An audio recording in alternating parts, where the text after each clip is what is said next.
성분표를 다들 이제 보시기 귀찮잖아요. 네, 맞아요. 이럴 때 꿀팁이 뭐냐 하면은 어떻게 원장님은 무슨 화장품을 쓰시냐, 이제 아침에 출근할 때, 그리고 제가 진료실에 두고 계속 바르고 있는 거는 마그카오입니다. 원장님들도 올인원 스킨케어 제품들 중에 저는 올인원 제품을 선호하지는 않고 개인적으로 특성에 맞춰서 나눠서 쓰는 걸 좀 좋아하는 편이긴 하는데, 최근에 강조되고 있던 피부 보습이나 피부 재생, 그걸로만 사실 쓰고 있거든요, 저도. 그리고 이제 기능성 들어가는 거 하나 정도, 올인원 제품보다는 제 피부에 맞춰서 쓰는 편이긴 합니다. 그러니까 남성들이 사용하는 멀티유즈 제품들은 뭐 성분이 좀 어떤 것? 모공을 좀 수축시켜 줄 수 있는 그런 수렴제가 있습니다. 대표적인 게 알코올 성분인데, 면도를 하면서 이렇게 좀 자극이 되고 염증이 생길 수 있기 때문에 염증을 좀 완화시켜주고, 또 염증이 생기면 또 건조해지기 마련이거든요. 보습을 해줄 수 있는 그런 성분, 그게 대표적으로 판테놀이나 나이아신아마이드, 그리고 히알루론산, 이런 성분들이 될 수 있을 거고요. 히알루론산 성분이 수분 창고 역할을 한다고 들었어요. 히알루론산이라는 성분 자체가 그냥 제일 확실한 거는 물을 얘가 잡아당기는 성향이 있기 때문에 본인이 가지고 있는 용량보다 한 1000배 가까이의 수분을 이렇게 끌어당길 수 있는 능력이 있기 때문에 피부 보습이나 그런 거에 있어서는 굉장히 좀 중요한 역할을 하고 있다고 볼 수 있죠. 기본적으로 우리 신체에도 가지고 있는 성분인가요? 우리 눈을 채우고 있는 유리체, 참치집 가서 한 번씩 이렇게 단골들한테만 따라주는 이런 귀한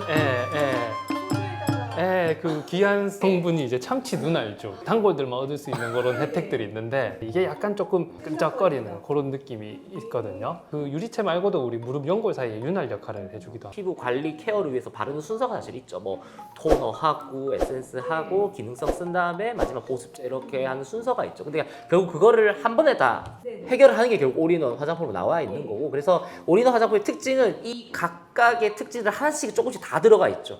피부 타입에 따라서 그렇죠. 선택을 달리해야 돼요. 요즘에는 그렇게 막 나눈다기보다는 결국 자기가 끼는 거에 따라서 요즘은 막 그런 식으로 많이 결정을 하는데, 판테놀 같은 그런 성분들이 있을 때는 그게 전체적인 피부 보습 효과도 있지만 염증도 가라앉혀주는 효과가 있기 때문에 트러블이 좀 나고 이런 분들도 발랐을 때는 도움이 될 수는 있을 거고, 히알루론산이 들어가 있는 성분들은 조금 피부가 많이 건조하신 분들은 그런 제형들을 선택하는 게 또 도움이 되긴 할 거고, 미백도 조금 효과를 보고 싶으면서도 전체적인 피부 보습도 조금 가져가고 싶은 분들은 나이아신아마이드가 있는 그런 제품들을 또 선택하기도 하죠. 피부 진짜 리페어 케어인데요. 작년에는 레티놀이 유행을 좀 했었던 걸로 알고 있는데요. 그래서 유행했던 이유가 항노화와 결국 관련이 되어 있고, 화장품을 쓰시는 분들이 뭐 탄력, 모공 이런 쪽에 신경을 쓰다 보니까 그런 레티놀, 레티날 제품들이 굉장히 좀 유행을 했었고, 돌고 돌기는 해요. 최근에 어쨌든 다시 또 피부 보습과 피부 진정, 리페어 쪽으로 이제 흐름이 또 흘러오고 있고, 지표가 될 수가 있는 게 이제 올리브영. 결국 최근에 화장품의 트렌드를 봤을 때는 확실히 피부 진정 효과나 리페어 있는 제품들이 상위권을 계속 다 지금 차지하고 있다는 게 결국 그 트렌드가 거기에 반영되어 있다는 걸 뜻하는 거겠죠. 다른 성분들은 어떤 좀 역할을 할까요? 연어의 정소에서 추출한 DNA를 가공해서 만든 게 PDRN이거든요. 그래서 이거를 피부 속이나 우리가 손상된 어떤 조직에 넣어주게 되면은 PDRN이 피부의 다양한 재생 효과, 결국에 콜라겐도 재생시키는 이런 효과들까지 많이 나오면서 화장품으로도 많이 요즘 쓰이고 있는 것 같아요. 마데카소사이드 자체도 또 되게 상처 회복이나 피부 재생에 되게 도움이 되는 제품이라서 네. 화장품에도 많이 쓰이고 있는 것 같습니다. 염증도 줄이고 재생도 좀 네, 촉진하는. 자세한 부분은 우리 뭐 다이소 여기냐? 여긴가? 여긴가? 네, 다이소 꿀템 편을. 원장님들 이제 방송 피부 보습과 관련한 거에서는 세라마이드 성분이 굉장히 중요합니다. 피부를 이렇게 버텨주는 장벽이라고 하죠. 피부 장벽을 결국 튼튼하게 만들어주는 주 성분이기 때문에 피부 보습을 지켜주고, 그게 피부에 염증 반응도 최대한 덜 생기게 좀 튼튼하게 만들어주는 역할이기 때문에 굉장히 화장품 원료로도 많이 쓰이고 있습니다.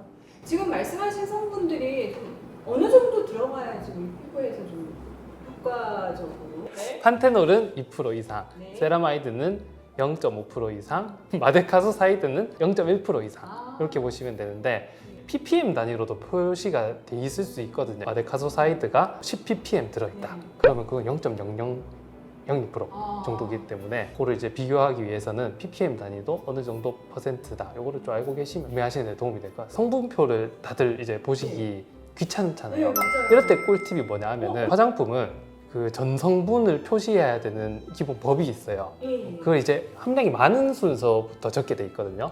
그러면은 우리가 이렇게 전면에 봤을 때 광고가 돼 있는 뭔가 성분이 있어요. 그러면 그 성분을 뒤집어서 성분표에 봤을 때 그게 조금 앞에 적혀 있다.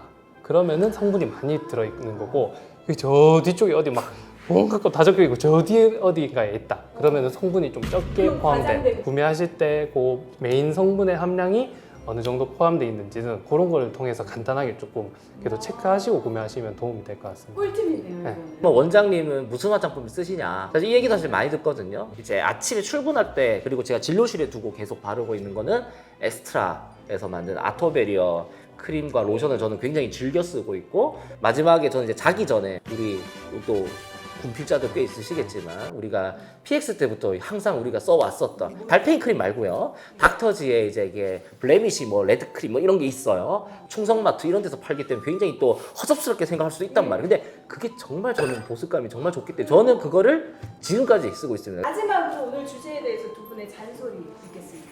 흔히 우리가 기변병이라고 하죠. 자꾸 뭔가를 바꾸려는 사람들이 많아요. 뭐 차도 계속 바꿔야 되는 사람도 있고 뭔가 화장품은 잘 쓰고 있는 게 좋은 거니까 너무 여러 가지를 막 바꿔가면서 테스트하기보다는 지금 쓰고 있는 거를 잘 쓰자. 화장품